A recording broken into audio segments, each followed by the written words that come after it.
La entrevista del día en Noticias MBS Jalisco. 9:20 a.m. Regresamos a cabina de MBS Noticias Jalisco. Antes de ir a la pausa y durante el resumen, le comentábamos que el día de hoy íbamos a platicar con el doctor José Manuel Valenzuela. Él es el coordinador de un libro que se estará presentando el día de hoy en la FIL, si mal no recuerdo, que se llama Juvenicidio, Juvenicidio, Ayotzinapa y las vidas precarias en América Latina. ¿Qué es esto? De entrada, déjenme le digo que una vez que comencé a leer este libro me llamaba muchísimo el tema de juvenicidio. ¿A qué se referían o a qué se refieren con el tema de juvenicidio? Y uno de los primeros datos que yo me encuentro al abrir este libro es que en América Latina 42 millones de jóvenes pobres y 14 millones de pobreza extrema son los que habitan, mientras que la informalidad es su principal opción laboral, pues 6 de cada 10 empleos están disponibles. 22 millones de jóvenes no estudian ni trabajan. De estos, 70% son mujeres que en su mayoría realizan un trabajo doméstico. Y bueno, empieza con datos duros este libro y después, a lo largo de todas sus páginas, empieza a hacer un planteamiento que a mí me parece muy interesante y al mismo tiempo me parece muy fuerte. El tema, como ya le comentaba yo, del juvenicidio y lo que considera el doctor José Manuel Valenzuela el delito por portación de rostro. ¿Qué es esto? Bueno, pues quién mejor que el coordinador de este libro para que nos explique. Doctor José Manuel, ¿cómo está? Muy buenos días. Muy buenos días, Víctor. Gusto saludarte. Doctor, delito por portación de rostro. Bueno, este es un concepto que hemos venido desarrollando junto con otros colegas y tiene que ver principalmente con lo que ha sido una suerte de criminalización de la pobreza, pero también de lo que sería una condición de racismo, donde efectivamente los peligrosos tienen ciertas características fenotípicas. Lo vemos muy claro en lo que está ocurriendo y se expresa en el propio libro con la actuación de la policía frente a la población afroestadounidense. Tenemos, por ejemplo, una situación donde, habiendo un patrón similar de consumo de drogas entre blancos, latinos y afroestadounidenses, los latinos tendrán 3 veces más posibilidades de ir a la cárcel y los afroestadounidenses 6 veces más. Y esto, como podemos ver, muchas veces simplemente tiene que ver con la apariencia, con la perspectiva, los prejuicios, los estereotipos que se tienen sobre ciertos grupos poblacionales. En ocasiones no es necesario que cometan delitos, basta con la apariencia para que sean detenidos. Y hay, doctor, también en un apartado del libro donde habla específicamente de los hechos ocurridos en Ayotzinapa, con esos 43 desaparecidos y 6 personas asesinadas, entre ellos uno a quien le arrancaron prácticamente el rostro, ¿no? Lo deshumanizaron. Entonces, también se habla del tema de la criminalización hacia los jóvenes en el país, y comentábamos fuera del aire. Entonces estas muertes colaterales que maneja el gobierno del estado finalmente dejan de ser tan colaterales y empieza a haber un patrón, precisamente como usted lo señala, de discriminación o de racismo o de estigmatización. Y todavía más allá hay una parte, y es algo que también hemos comentado varias veces aquí en MBS Jalisco.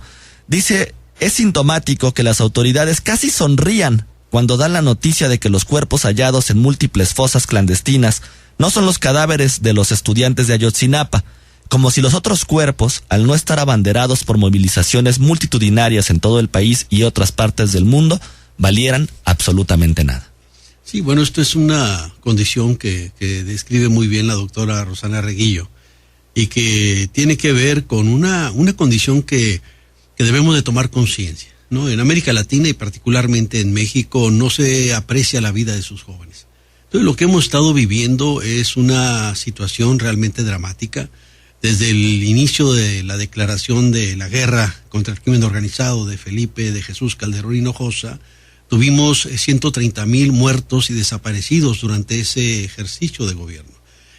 Con el gobierno de Peña Nieto van 57,000 muertes violentas, no todas vinculadas al llamado crimen organizado, pero es demasiada muerte innecesaria. Y la gran mayoría de esas personas son personas jóvenes. Y aquí lo que tenemos es que esto lo describimos como una condición clara de juvenicidio, porque estamos hablando de una muerte, un asesinato sistemático de jóvenes, en los cuales la gran mayoría de esas muertes quedan impunes, y se solapa con otro fenómeno que hemos venido registrando en el norte del país, pero que está en todo México y en otros países, que tiene que ver con el feminicidio. se sigue dando esa muerte sistemática de mujeres por el hecho de ser mujeres como condición límite del acto misógino. Sin embargo, esto se ha desdibujado a partir de que esas muertes de mujeres quedan entonces inscritas bajo el halo de la sospecha de la supuesta guerra entre carteles, la de los problemas que en algo han de haber estado. Volvemos a una situación donde efectivamente hay demasiada muerte y esto parecería que no importa. Una muerte que, como el caso también de San Fernando, Tamaulipas, en 2010, donde 72 migrantes son asesinados y al final de cuentas no hay responsables, porque toda esta muerte que hemos estado viviendo, el cruising de muerte que yo defino, pues queda impune en su gran mayoría, y el asunto central es que tendríamos que comprender que una sociedad que asesina a sus jóvenes, no son los jóvenes los que están enfermos, estamos hablando de condiciones que generan dosis de muerte, y de repente la sociedad se escandaliza frente a casos como el del Ponchis, este niño que a los 5 años vivía en condición extrema de precarización y a los 11 era un consumado sicario. La mala noticia es que hay más de 30,000 niños en nuestro país inmersos en el llamado crimen organizado, y que son más de 100,000 los que viven en condiciones de precarización similares a las que vivía el Ponchis. No quiere que todos ellos van a ser sicarios, pero lo que sí tenemos que entender es que no nacen niños sicarios, que hay condiciones sociales que permiten y propician que esto esté ocurriendo. Doctor, y esto también viene siendo parte de toda esta mercadotecnia que han venido haciendo tanto el gobierno federal como los gobiernos estatales, e incluso algunos medios de comunicación, donde terminan criminalizando, como ya habíamos dicho, a estos sectores vulnerables, y al mismo tiempo también terminan justificando estas desapariciones y estos asesinatos, como usted bien lo señala. Jalisco es uno de los estados con mayor índice de desaparecidos en el país actualmente, ¿no? Y por solo nada más por poner un ejemplo, el fiscal general anterior al actual, cuando se le cuestionaba sobre el tema de los desaparecidos, decía que era seguramente o porque los hombres se habían ido de fiesta o porque las mujeres se habían escapado con el novio. Entonces esto ya habría completamente otro panorama de invisibilización por parte de las autoridades, y esto también que viene generándose mucho a través a lo largo y ancho del país, donde uno cada vez empieza a confiar menos en las autoridades y uno, bueno, pues finalmente empieza a desdibujarse o empieza a no ver esta línea imaginaria que puede haber entre crimen organizado y finalmente autoridades. Así es, infortunadamente la encuesta nacional de la juventud en nuestro país, 2005, nos indica que ante los ojos de la gran mayoría de las y los jóvenes de nuestro país, no existe una diferencia cualitativa entre un judicial, un policía y un narcotraficante. Esto nos habla de una fractura del marco axiológico, de un descrédito también de las instancias de procuración de justicia.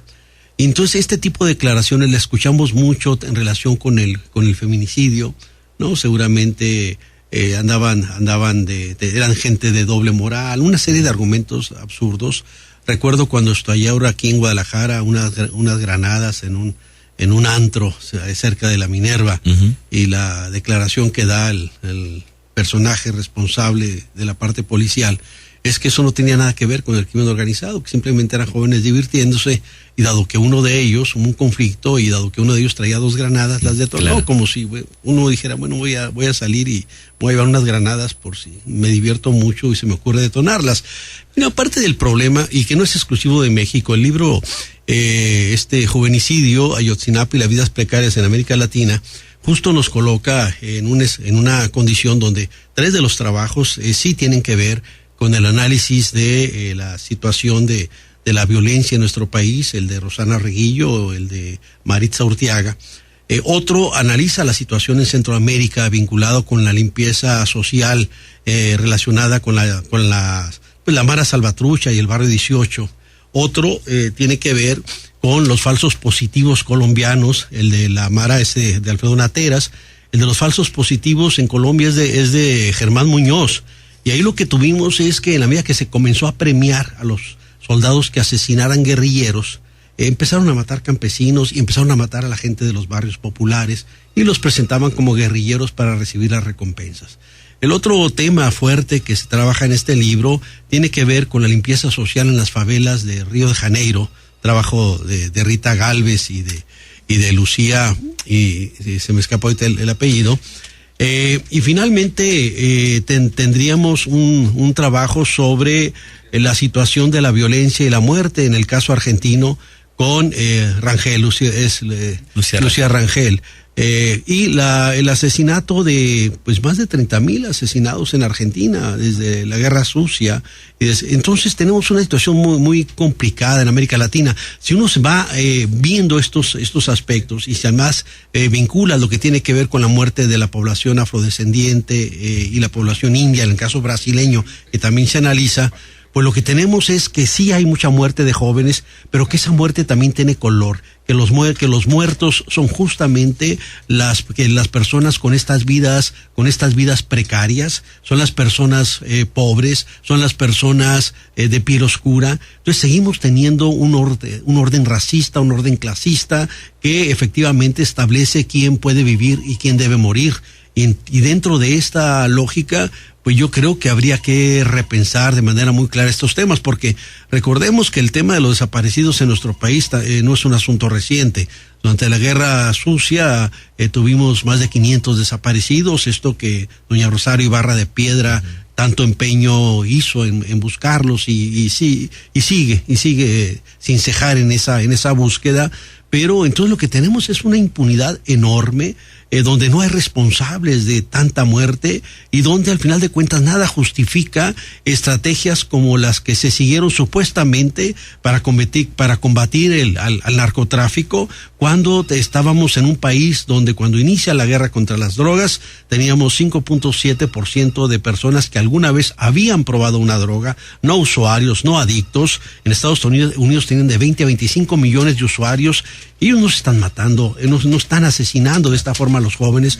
Nosotros desarrollamos una condición de muerte artera e infortunadamente, lo que ha venido ocurriendo es que no hay escasez de droga en ningún lugar.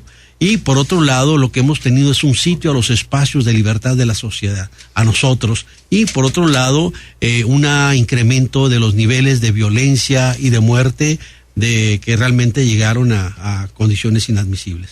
Doctor José Manuel Valenzuela, escuchado de esta manera tan cruda, pues parecería más bien que se está haciendo, y todavía quiero pensar de manera inocente, de manera inconsciente, una limpia social como se ha visto bajo otros regímenes, bajo otros autoritarismos, pero ahora ha crecido a nivel Latinoamérica y como lo señalaba usted, bueno, estas muertes de jóvenes y únicamente jóvenes maras salvatruchas en El Salvador, en estas prisiones, ¿no? Lo que manejaba también en el libro, lo de las favelas en Brasil, y platicábamos también hace un momento el asunto también de los jóvenes del frente, más bien del Frente Juvenil Sandinista en Nicaragua. Y entonces se va haciendo de manera sistemática y como usted lo señala y como lo señalan los diferentes académicos en este libro de Juvenicidio, Ayotzinapa y las vidas precarias en América Latina y España, que también España no queda ajeno a lo que está sucediendo, pues finalmente habla de un tema bastante preocupante y que pareciera que al gobierno finalmente termina sin importarle.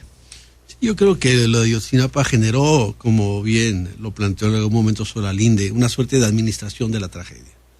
Y lo que vimos fue una serie de elementos como la llamada verdad histórica, que han ido cayendo por su propio peso, fueron digamos poco creíbles cuando se presentaron, y después con los distintos trabajos que han hecho el grupo de expertos internacionales independientes, pues se ha venido demostrando que realmente hubo una fabricación de una historia, no para tratar de descubrir lo que había ocurrido, sino para encubrir, para disuadir, para evadir las posibilidades de que se conociera la verdad.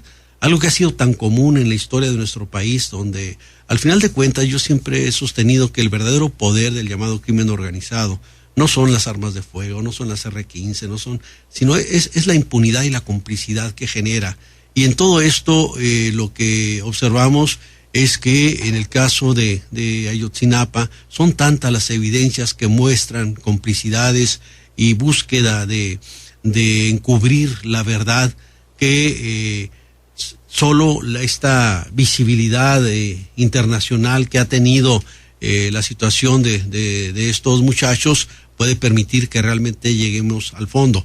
Lo que no estoy seguro es que realmente los responsables pagarán por esto, pero también estoy convencido de que se equivocaron porque creo que no calcularon que detrás de los jóvenes de Ayotzinapa hay una tradición de organización comunitaria muy fuerte y que eso efectivamente le ha dado la fuerza a los padres, a la comunidad. Fue tanta la grotesidad de este acto que generó una simpatía mundial. Y entonces lo que queremos hacer en este libro es colocar el tema de Ayotzinapa como parte de un escenario más amplio donde tal vez nos permita tener conciencia de la enorme dosis de muerte de muchos de nuestros jóvenes que está ocurriendo de manera artera e impune.